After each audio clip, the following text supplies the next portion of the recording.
నమస్తే welcome to YOYO cine talkies. Mirchi మూవీతో డైరెక్టర్గా ఎంట్రీ ఇచ్చిన కొరటాల శివ ప్రస్తుతం దేవర సినిమాతో చాలా బిజీగా ఉన్నాడు.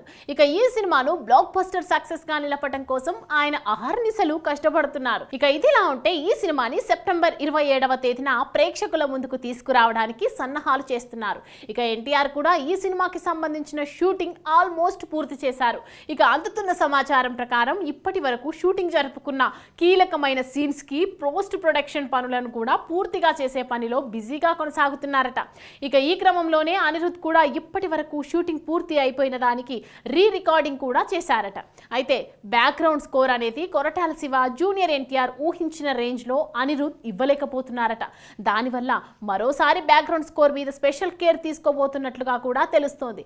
ఇక ఇప్పటికే ఈ సినిమా నుంచి ఫస్ట్ సింగిల్ గా రిలీజ్ అయిన సాంగ్ కూడా ప్రేక్షకులను పెద్దగా ఆకట్టుకోలేదు. ఇక ఈయన మ్యూజిక్ తమిళ సినిమాలకు ఇచ్చినట్లుగా తెలుగు సినిమాలకు ఇవ్వలేకపోతున్నాడు.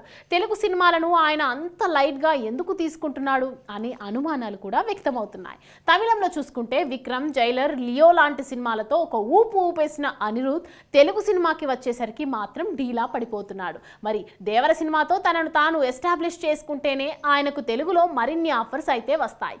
ఒకవేళ ఇది కూడా ఫ్లాప్ అయినట్లయితే ఆయన్ని తెలుగులో మరే దర్శకుడు పట్టించుకునే పరిస్థితిలో అయితే ఉండడు అనేది వాస్తవం. చూడాలి మరి అనిరుద్ ఈ సినిమాతో ఎలాంటి మ్యాజిక్ చేస్తాడు అనేది. ఇక ఇదిలా ఉంటే ఈ సినిమాతో ఎన్టీఆర్, కొరటాల శివ భారీ రేంజ్ లో వాళ్ళను వాళ్ళు ప్రూవ్ చేసుకోవాలని చూస్తున్నారు. హాయ్ హలో మెస్మరైజ్ చేసే మూవీ ముచ్చట్లు, రిలీజ్ అయిన వెంటనే రివ్యూస్, మీ అభిమాన తారల రియల్ స్టోరీస్, సినిమా సమాచారం ఏదైనా క్షణాల్లో మీ చెంతకు. మరింకెందుకు ఆలస్యం, యోయో సినీ టాకీస్ ని సబ్స్క్రైబ్ చేసుకోండి. హలో నోటిఫికేషన్ కోసం గంట కొట్టడం అస్సలు మర్చిపోకండి.